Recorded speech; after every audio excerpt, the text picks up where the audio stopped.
FM. Welcome to yet again another thrilling episode of Elevate right here on Gagasi FM. So this happens every single week on the Gagasi FM YouTube channel.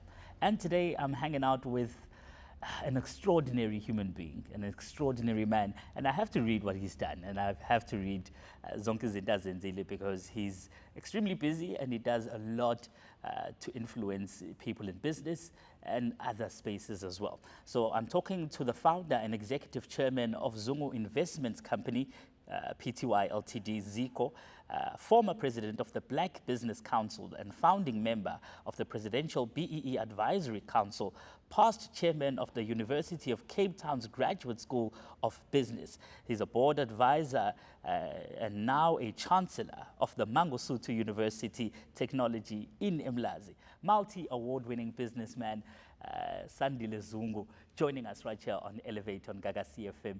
Manzini, welcome to Gagasi FM. Thank you so much for inviting me, and good day to your viewers and listeners. Manzini, we were just chatting about this off air. Kuluma Guti, did you ever imagine yourself being chancellor of a Mangosuthu University of Technology? You grew up in Mlazi, wazalelwa khona, wakhulela khona. I would imagine the amount of times when you udlula mhlasimbe ngetekisi noma ngemoto. Did you imagine this moment yokuthi one day you'll be a chancellor for this very same university? I'm 56. Chancellors tend to be statesmen and women, much older citizens with gravitas who have achieved so much in life. I never thought that at 56 I would be approached and I would be elevated to that position. But then I said to you off air that we have many ambitions and we execute plans based on what we wish for ourselves. Sometimes they succeed, sometimes they don't succeed. But what I've found is that God tends to have better plans for us.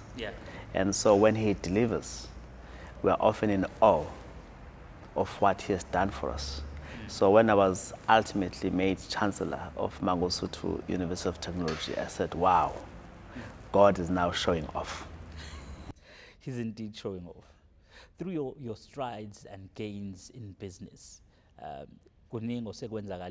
tell me about you now getting the business back, it biting you in the 80s. You getting into lento ye business and wanting to say, I won't end up as an employee, but I need to find something, I need to develop some stuff. What is it about business that drew your attention? You know, when I was young, my mom worked for a nurse, as a nurse at a polyclinic at Mlazi, and my father worked for Engine Refinery. It was then called Mobile Refinery.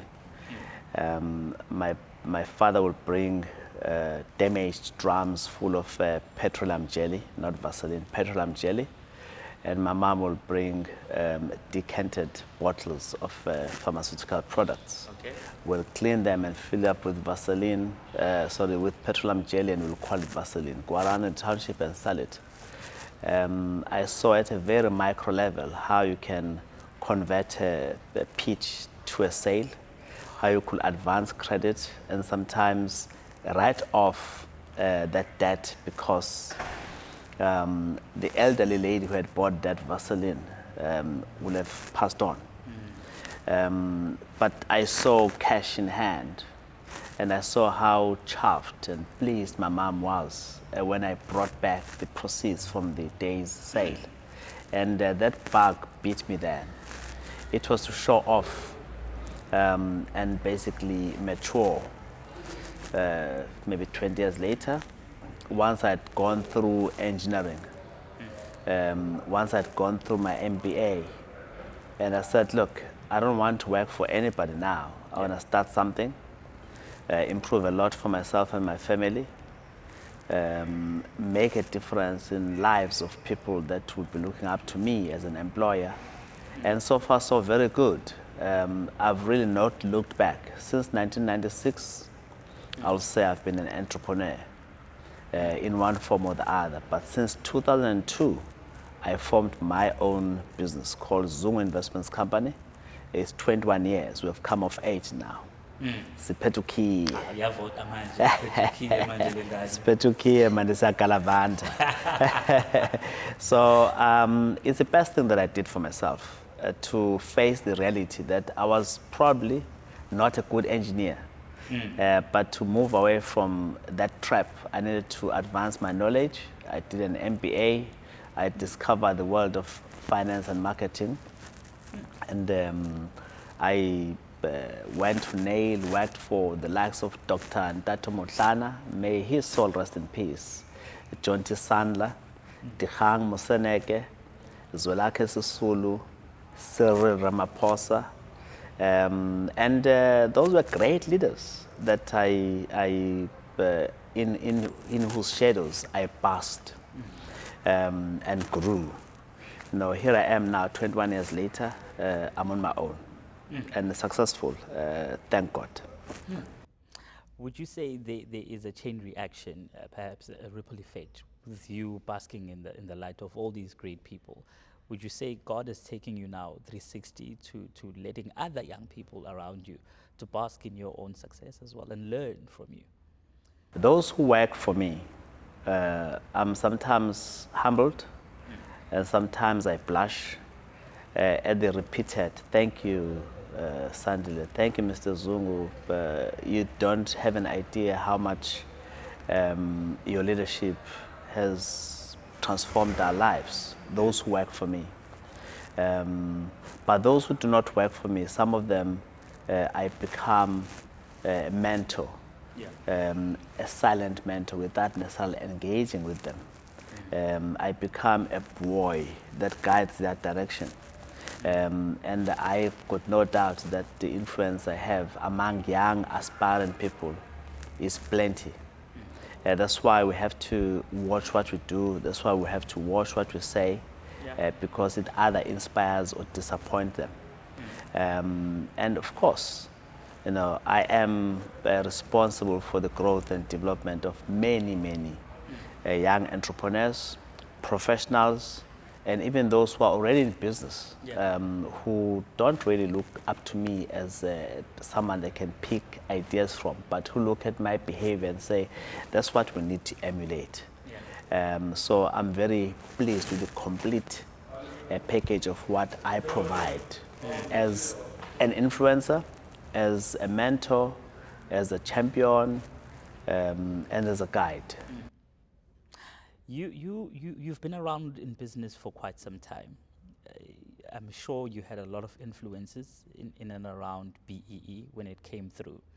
In your view, when it was tabled, ibekwa ethebeni kuthiwa nansi into izofula abantu abamnyama izobasiza ibalekelele la nala nala. Having now gone through quite significant years of black economic empowerment and other forms thereof, is it working? Has it done the job that was necessary for it to do?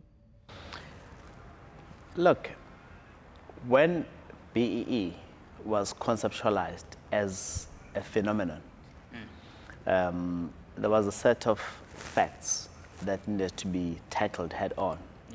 The ownership of the economy had all the signs of colonialism, had all the signs of the apartheid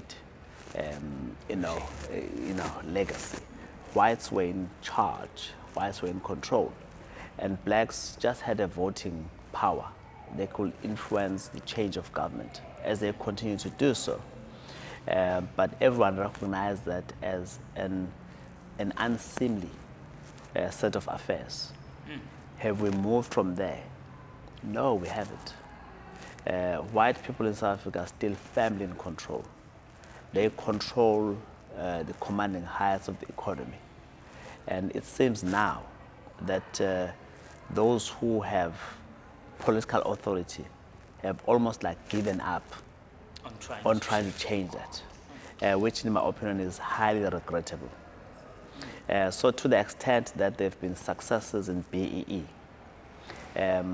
quite frankly, it's because of the efforts that were put in place by the previous administrations, the Mbeki administration in large part, and to a much lesser extent, the Zuma administration, What is happening now is that, you know, BEE is just ticking, you know, aimlessly and directionlessly.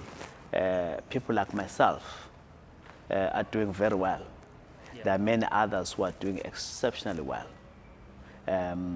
But that is despite and in spite of the lack of enthusiasm on the side of government to give even greater momentum to bring to the mainstream of the economy more people who also want to be like me. It's a highly regrettable set of circumstances. It needs to be addressed because an economy where white people who make up less than 10% of the population are in control in Africa, and black people are occupying the lowest rungs of our society is an unacceptable situation. It ought to change. I'm talking about ownership and control. I'm not even talking about management. Yeah. I'm not even talking about the beneficiaries of corporate social investment. The largesse of corporate social investment is enjoyed mainly but by dominant white interests. You know, dominant black interests, you know, are still scrambling for the crumbs. They're not taken seriously.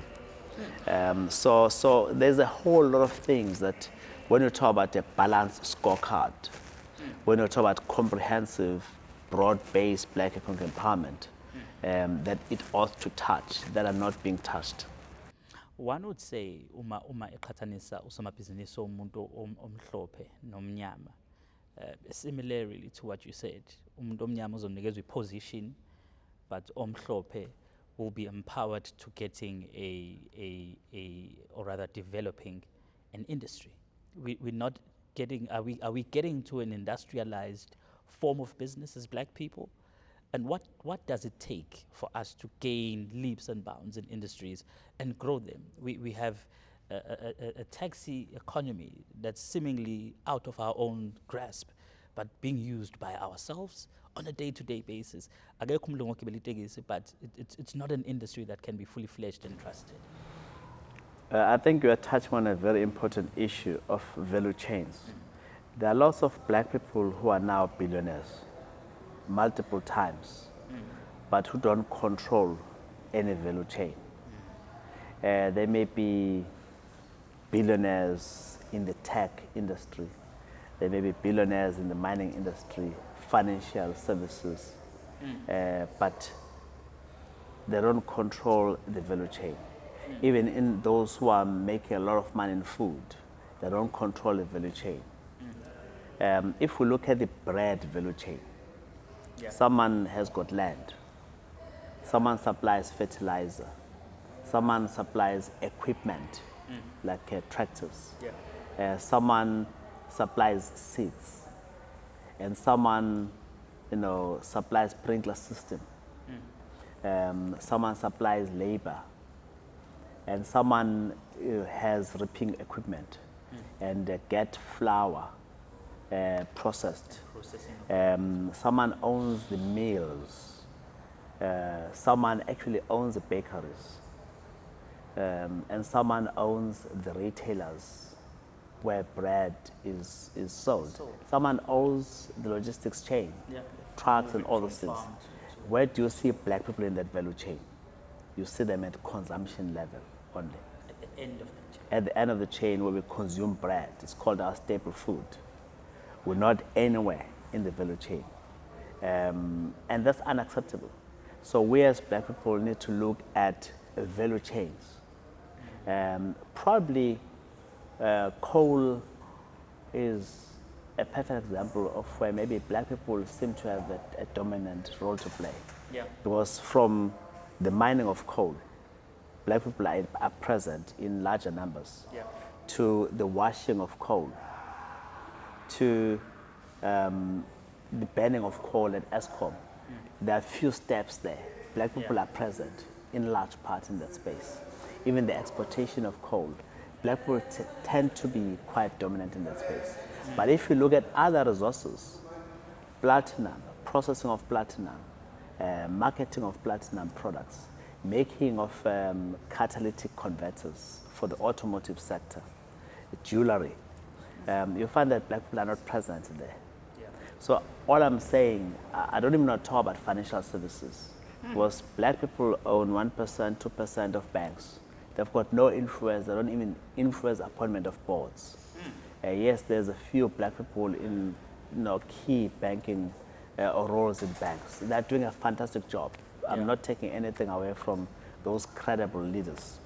But the presence of black people in that chain, financial services chain, is very limited. And now, if we think we're going to control the economy when we don't control value chains, when we're just present and making billions without controlling anything, then we are fooling ourselves. We don't really own the economy. That's why when the president wants to have discussion with leaders of business, he probably will welcome the presence of Zungu, because maybe Zungu will talk sense. But he knows that Zungu will not influence the decision whether that bank invests 100 billion rands over the next 5 years in backing the presidential investment strategy.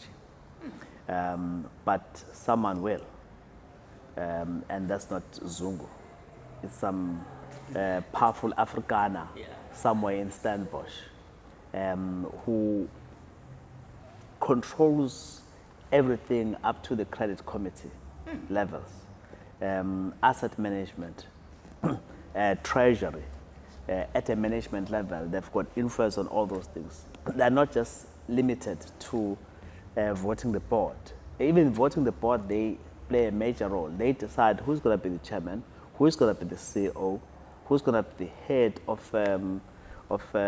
corporate investment banking. So I'm saying we're far from what we call utopia of economic influence and power in South Africa. Would you say, via the analogy you just gave us now, would you say that there's a form of capture that's in play perhaps in the banking sector, in the finance sector, to say if there's a person who has influence on all these people from treasury to the banks, would you say there's a form of capture that's happening behind the scenes that we might not see? You see, I'm loath, I'm very averse to using words that become politically loaded, because people tend to shift from listening to the essence of what you're saying to pigeonholing you. So the people who use the word capture are this category. I don't use those words. It's like wasted years. I don't use that language. It's cheap. In my opinion, it's cheap politicking by those who want to drive a certain message. I don't. An agenda. But my view is there are people out there who are thinking seriously about how to ensure that the power they have is leveraged for their long-term benefit. And there are people out there who enjoy just having money, and they don't think about how to make sure that whatever little influence they have, they can leverage on it for greater delivery for themselves and for those that look up to them. And I suspect that most of black people belong to the latter category. They are consumption oriented. They are the novel rich who says, just me and my family. Don't want to waste time on other bigger things in society. Someone else is taking care of them. Perhaps they do so because they feel discouraged by those who are in power, who say, stick to your lane. This is our dominant space. We are the ones who must talk, because if you seem to encroach into the space, we'll crush you. and they do crush you. So that's why you find most prominent black people who have got gravitas. They shy away from exposing themselves and expressing and displaying great ambition, because those who are in politics hit hard on them. And dare I say, they are jealous of their success, and they will rather bring them down. Then But they don't do the same with white people. Yeah. So we are our own victims. Yeah. Now, I wanna go political on you. Uh, I, I should have said this before, yeah, but it's public domain information. The past couple of years have seen a lot of turbulences in our politics, a lot of criticism to the powers that be. You then, I think, decided kuma elections a province to put your name in the hat. What influenced that decision? At the time, I believed that, I believed those who approached me. They said, well, look, the ANC in 2021, if I'm not mistaken, November, had performed badly at local government. And they were worried that if they project into the future, come 2024, the ANC will be confined to the opposition benches. And they said, Sandile, you come from an ANC tradition. What are you doing about it? I said, what can I do about it? He said, we think you need to express interest as the ANC looks forward to the next provincial elections. And I did what I needed to do to talk to the influential people, to hear what their views were, went to the structures. My message was not well received, to put it very frankly. My message was not well received, and I think it was crushed, to be even more direct. It was crushed. It was an idea whose time had not come, and I accepted that. But what that really did is to embolden me to say, Zungu, you tried, in a very public fashion. No one can ever say you didn't try. And you raised your hand and said, I want to help. And they said, no, we want help from someone else, not you. So just go and enjoy what you are doing. Just put more and greater effort into what you are doing. Forget about us. We are fine. So I'm in business, I'm enjoying my space. I've always enjoyed my space. And I always found that what was constraining me is this interest that I kept on harboring, that maybe I can make a difference here. But like I said, it was frowned upon. I was kicked in my teeth. I didn't feel any pain. I just said, accept it with grace, move on and do what you do best, and enjoy yourself. I'm enjoying myself. Are you still a member of said party? I am. Yeah. I am. I'm a member of the ANC in good standing in this province, eThekwini, eMlazi. So I had a meeting with my chairman, a lady, comrade, just this past weekend, discussing our ward issues, our branch issues. I continue to influence. I continue to add value. But I think my leadership ambitions were not received well. And I'm happy with that. Now, I want to talk about, you're a man who's not shy of going after what he wants. I remember reading an article, there was a year, I think it was 2006, if I'm not mistaken, voicing out your own interest to say, I will buy Amazulu Football Club. Now, the years later, you end up buying Amazulu Football Club. A lot of people, when you bought it, thought, uzolekelela lo baba uyabona amaZulu ashayekile ayazama Nkosi yami mhlambe perhaps finances are not going okay. He's an investment company, so uyabona hayi aka invest la. What drew you to this soccer team and not many others? We have, I think, now 5 in the province. AmaZulu is a legacy brand. Right now, AmaZulu is the oldest team in the DStv Premier Soccer League. We are 91 years old in October this year. 2nd of October, Usuthu Day, will be turning 91. The next old team, a younger team than us, is Orlando Pirates, which was established in 1937. The next will be Moroka Swallows, Kaiser Chiefs and Sundowns, same years, and. I'm a light, you know. So I made sure that when I buy into something that's got a legacy, where if I put a lot of resources, I think the wheel will turn slowly, but once it gathers momentum, it's going to be very hard to stop. Yeah. We are getting there. We're not there yet. AmaZulu brand is going to be a very powerful brand in sports and soccer in South Africa going forward. And I've set myself a target. Come the year of our centenary, 2032, you know, people are going to say, yeah, we now understand why you invested in AmaZulu.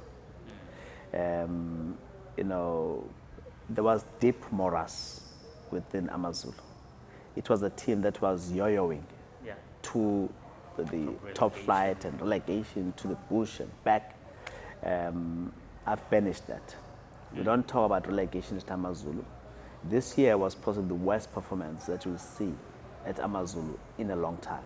Next year, going forward, we'll be back on the roll. So I wanted a team whose impact in society will be great. Yeah. And AmaZulu is not just a soccer brand, it's a social movement. Yes. You will have seen during floods, AmaZulu was there, mobilizing all the sponsors like Spa and saying, let's go and assist in Richmond. Let's go and assist at Tumlas. Let's go and assist at Kwanyuswa. When there was rioting in KwaZulu-Natal, let's go and assist in Melmoth, because our supporters are there in numbers and will not transform their lives, but let's go and present groceries to just show that we care. There's cleaning up that happens from time to time in eThekwini. AmaZulu must be there. We've got no other ambition other than to affirm ourselves as a brand that is there among our people. But most importantly, we want to win cups. We're going to have our players dominating Bafana Bafana. We're going to have our players playing in bigger leagues in Europe. And we're going to restore the pride among the AmaZulu faithful, who must see this team being associated with winning, victory, and prowess. And it's a motion. So when I bought in October 2020, and I said it's going to be a long haul. We've put in a lot of money into the team. Someone will ask, has been a good investment? No, you don't measure investment in short term in soccer. You measure the return on investment long term. And trust me, I've invested in not because I've got no use for money. I've invested in because I'm a business person. And the returns will come. And when they come, people are going to say, wow, we did not know. Such is possible. And we'll show them how it's done. Wow. Yo, I go ninge sikulindela 100 years, 2032, so besakhona ke thina. Mhlambe nami ngibe sengibuyelile ebholeni. Ngabona umfana ephuka once sidlala elokishini ayikabaleka. Babaleka, kufanele ubaleka. Ayikabaleka ngathi I know this is not for me. Kwakufanele ubaleke. It's one of those sports where you get young people who don't even have metric, who suddenly become superstars, and they start misbehaving in terms of use of their money. And suddenly remember, actually this one is not educated on investment issues, which is a very peculiar form of knowledge. It doesn't mean they're stupid. No, they're not stupid, but they're not educated. They're not exposed to choices about where to invest money. How to invest money. They'll buy a fast car. They won't even buy a flat. You know, they'll probably rent one. Or even if they buy a flat, they buy, say, of course, some student accommodation flat. 10 years later, they have to invest a lot of money to get that property ready for sale. Otherwise, it's in a bad area, or something like that. Yeah. So even property, not all property is good investment. There are nuances that you've got to be exposed to. So at AmaZulu, we've come up with what is called AmaZulu Business College, where we deal with lifestyle issues, we deal with issues of personal branding, we deal with issues of financial investment, so that our people, our players, when they are playing careers are finished, they can say, you know what, I learned so much through the AmaZulu Business College. I am exposed to this franchise. I can now go and open a Thai fitness center. I can now go and open a spa. I can now go and open a dealership and sell Mitsubishi cars.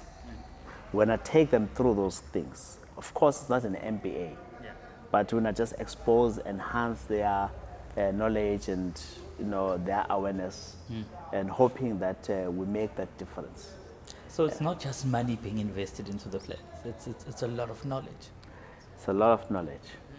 And that AmaZulu Business College, at the moment, is in the form of workshops. But the ultimate objective is to have it as an accredited institution that has got a curriculum, a complete curriculum. You exit with a certificate, not just of competence, but in-depth understanding of what needs to be done. Well, ladies and gentlemen, there you have it. An absolutely amazing, inspiring conversation. It felt like 5 minutes. But joining me today is Ubaba Sandile Zungu. I think I'll mention the last one, Chancellor of Mangosuthu University of Technology. Have you had a chance to speak to Prince Mangosuthu about this? Yeah, he's a great man. He's a great man. Umntwana waphinda angene imbabazane emahaqa ngokuhaqa amadoda kulezo ndawo. Was chuffed, very pleased with my appointment as Chancellor, and he graced the occasion of my inauguration as Chancellor. And he was there, delivered a moving speech, which was a tribute to me and our long-term relationship. He's a wonderful elderly fellow, wise man. So from time to time I do talk to him. I'm even greater friends with his son, Prince Untutuo Yezwe, Uzuzifa Telis. So I love those people. I hold them dear to my heart. And I was very pleased that he received my chancellorship so well as a founder of Mangosuthu. So I'm here to make sure that his legacy just grows from strength to strength, and that even in the years that he has left on earth, he is warmed in his heart, knowing that the institution is well led at the chancellorship level. Well, the brand new Chancellor of Mangosuthu University, Ubaba Sandile Zungu, and founder and executive chairman of Zungu Investments Company, and many other things. Wenza izinto eziningi. But thank you so much for coming through and hanging out with us. Sihlale bakithi singanela uloku sicobelela ngolwazi. Thank you so much for coming through. Siyabonga kakhulu Manzini. Siyabonga. Thank you, Baba.